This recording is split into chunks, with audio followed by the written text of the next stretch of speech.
There's many genres of hip-hop. I do want to include certain large genres. So there's boom bap, which is what it sounds like. It's boom bap, boom bap, boom bap, boom bap. And actually, this gives me an excuse to do one more demonstration, which is the sound between a 45 RPM single and a 12-inch single, right? So I'm going to play you a track from Run DMC, and I'm going to set my volume levels identically on these two sides.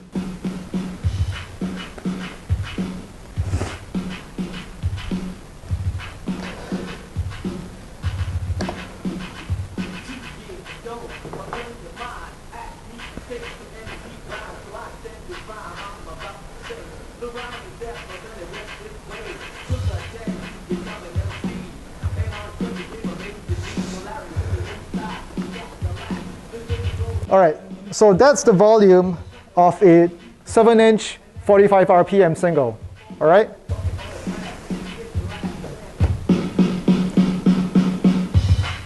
This is the sound of a 12-inch 33 RPM single. Same volume settings throughout. 2 years ago, a friend of mine asked me to say some MC rhyme, so I said the rhyme, I'm about I got one more.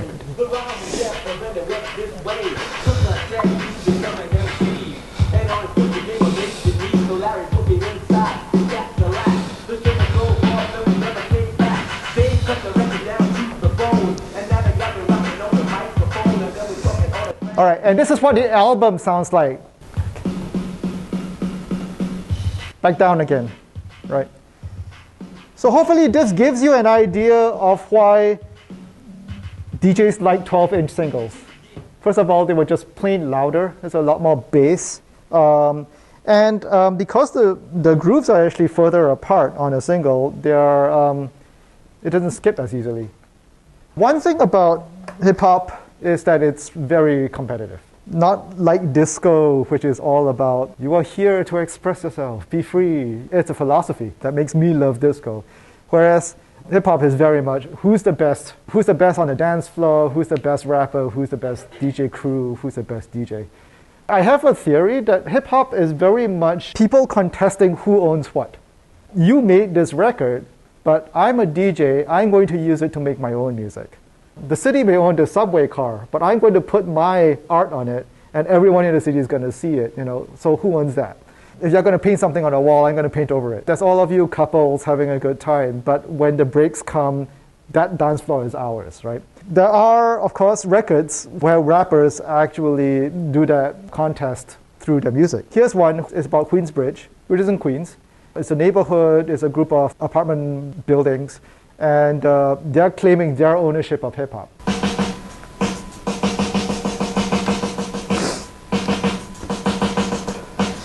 Now notice that's not a record, that's a drum machine. So now we're getting into drum machines.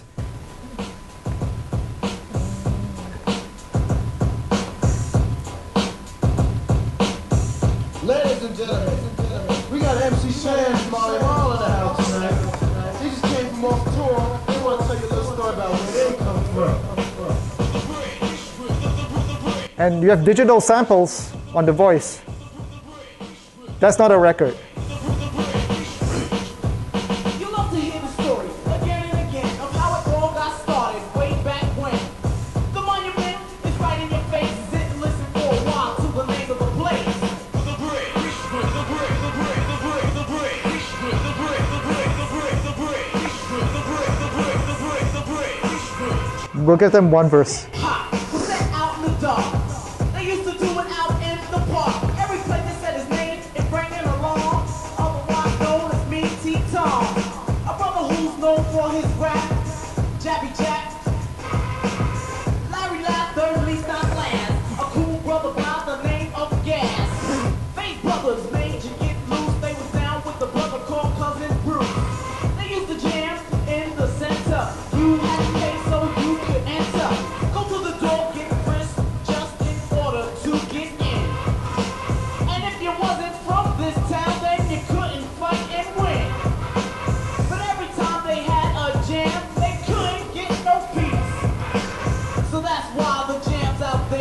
the parks they had to seize, cause you was in the bridge. Marley Marl is the producer. They actually shout him out right at the beginning, and then they continue to shout out a whole bunch of people from Queens. The rappers and the producers and the DJs from the Bronx, said, well, we can't let that stand. We have to respond.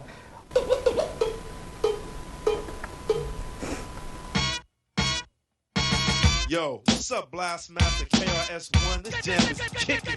Word. Yo, what up, D Nice? Yo, what's up, Scott LaRock?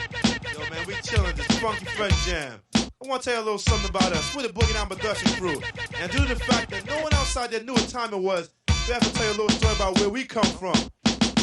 South Bronx, the South Bronx, South Bronx, the South Bronx, South Bronx, the South Bronx, South Bronx, the South Bronx. Many people tell me this style is terrific. It is kind of different, but let's get specific. KRS-One specialize in music. I'll only use this type of style when I choose it. Party people in the place to be. KRS-One attacked. You got dropped off MCA cause the rhymes you wrote was whack. So you think that hip-hop had its start out in Queensbridge? If you pop that junk up in the Bronx, you might not live, cause you're in South Bronx, the South Bronx, South Bronx, the South Bronx, South Bronx, the South Bronx, South Bronx. Once hip-hop went through boom bap, it proved that people actually were willing to listen to hip-hop for more than a decade. That it still had places to go. It could talk about a range of topics from romance to politically engaged hip-hop. R&B artists started working together with hip-hop artists. In some cases, there's an R&B song and the rapper does a verse. In some cases, it's a rap song and the R&B singer sings the chorus. And eventually, they just get good at each other's skills. Rappers start singing, R&B artists start rapping, and now we kind of have our current state where everyone kind of just does everything. That's what contemporary R&B and contemporary hip-hop is basically the same genre. Hip-hop has become like disco, like a very, very distinct genre in the late 70s. And what was learned from disco kind of pervades everything now. In the same way, hip-hop, what was learned from those early first 2 decades of hip-hop kind of pervades everything now. A lot of the production techniques, a lot of the mixing techniques. There is a new school of hip-hop, but we're talking about the late 80s. So, how new this new school actually is debatable. It's much heavier on layering different samples on top of each other. It's a lot about using digital samples to sort of make lots and lots of layers. So, for instance,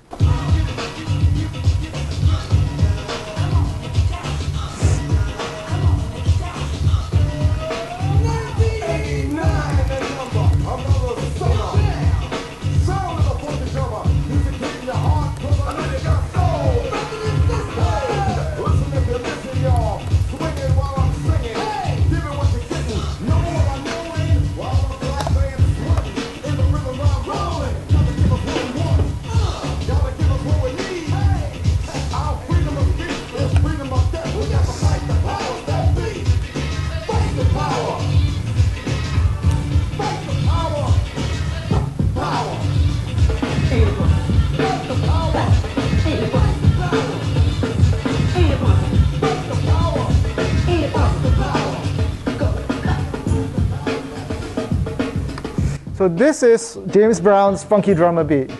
Realizing that a lot of DJs were buying his album In the Jungle Groove because there's this one track called The Funky Drummer. And right in the middle, I think there's a 16-bar break where his drummer Clyde Stubblefield plays this. And his voice comes in once in a while, but this has been edited so that it's mostly just a drum beat.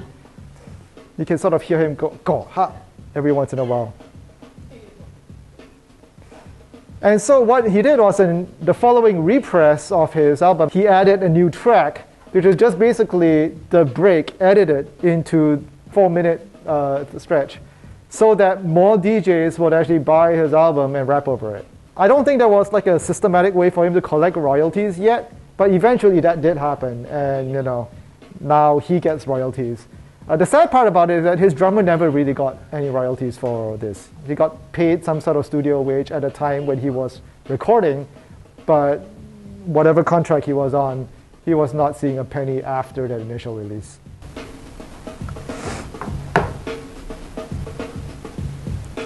Back to kind of like the electro. I'm going to play one of the tracks that they really, really like to scratch over. Partly because it has both sounds for scratching as well as a beat. This is up in the 120s, 130s, much faster.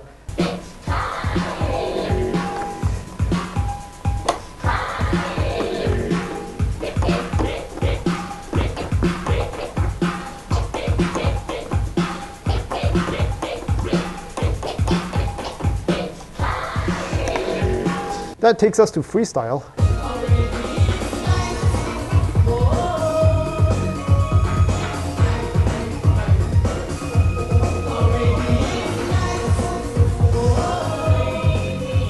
It's a musical genre that doesn't involve a lot of rap. You could have a rapper do a bridge, but it's sung.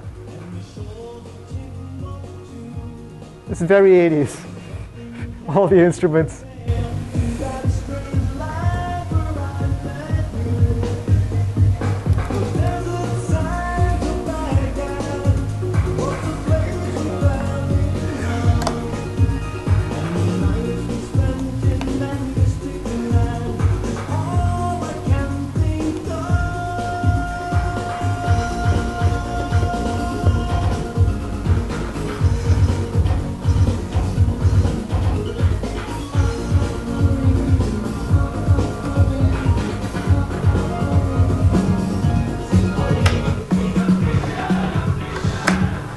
I know there's some New Order fans here. This is a New Order track produced by Arthur Baker, the same person who did Planet Rock. So this is 1983.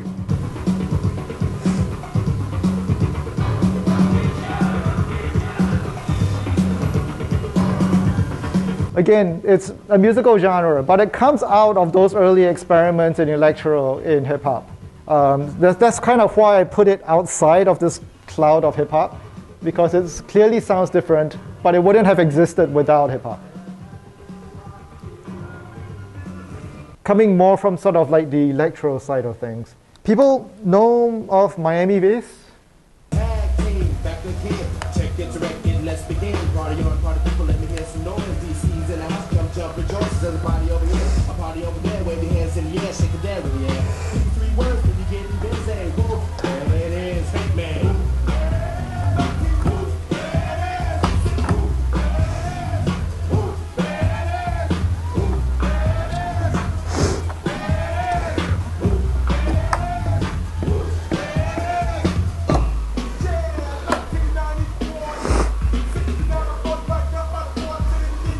So early 90s.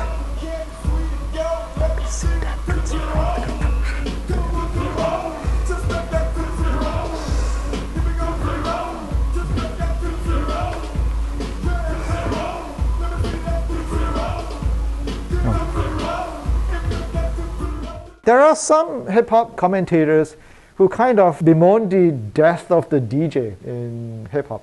Rappers obviously have the limelight. Graffiti artists went on and did their thing. They were there before hip-hop. They will be there forever as long as somebody has a marker or a spray can. Breakdancing, it was always kind of niche, but people still enjoy watching it, and people still practice it. So there's no one really complaining about the death of breakdancing.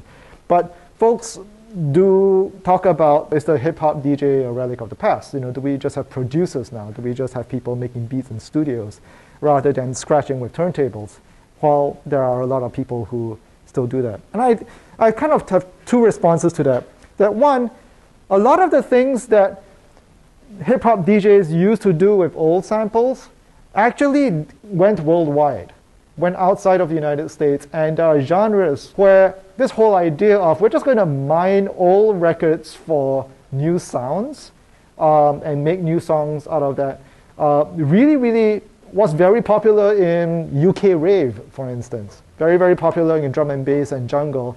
And the tempos were different, the sensibilities are different. They were definitely outside of the culture, but a lot of those practices, a lot of those sounds still continued. It definitely sounds like what hip-hop DJs were doing.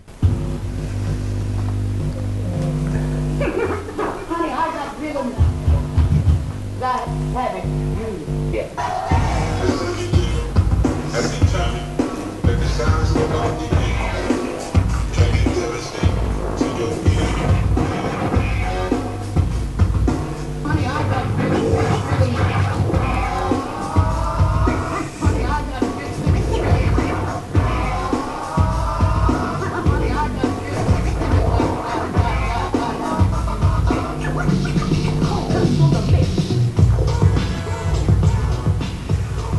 some of those beats are just straight hip hop beats, but it's not matching any kind of lyrical format that we're familiar with in hip hop. I'm not even sure how you would dance to this. The beat changes every 8 bars.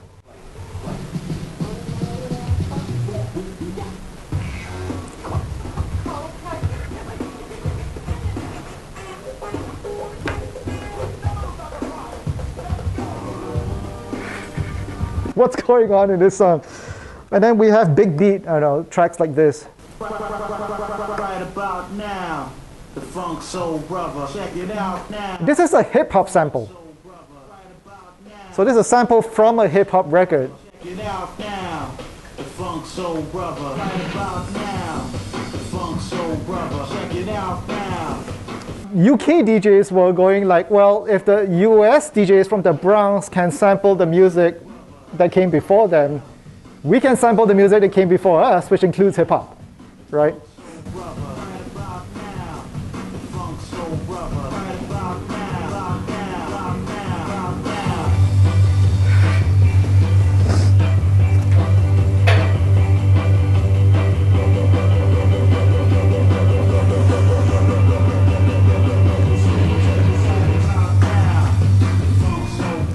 And that's Northern Soul. What was our dance culture?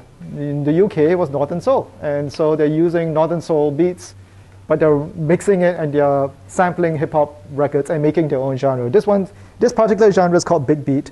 Finally, there's this phrase, open format, which I think correctly describes hip-hop DJs who are scared to say that they're hip-hop DJs, like me. We say, okay, we're not a hip-hop DJ, we're an open format DJ. We play everything like hip-hop DJs did, using the techniques invented by hip-hop. We're going to play, a couple of hip-hop tracks, but we're going to mix it with soul and funk and disco, and nowadays we'll add EDM and we'll add techno and we'll add all kinds of things to it. But that's what hip-hop DJs were doing all the way back in the 70s. So open format is hip-hop DJing. It's just, this is what we have to tell clubs if they don't want us playing hip-hop.